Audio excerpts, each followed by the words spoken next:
Britain offers help for Zimbabwe after Mugabe oppression.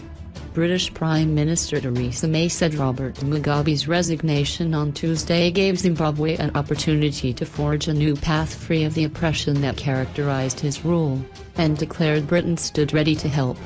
In recent days we have seen the desire of the Zimbabwean people for free and fair elections and the opportunity to rebuild the country's economy under a legitimate government, she said in a statement. As Zimbabwe's oldest friend, we will do all we can to support this, working with our international and regional partners to help the country achieve the brighter future it so deserves.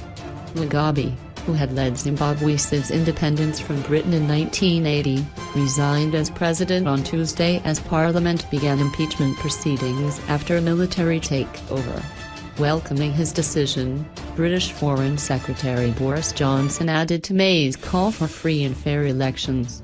"I will not pretend to regret Mugabe's downfall, but this can now be a turning point, a moment of hope for this beautiful country, full of potential," he said.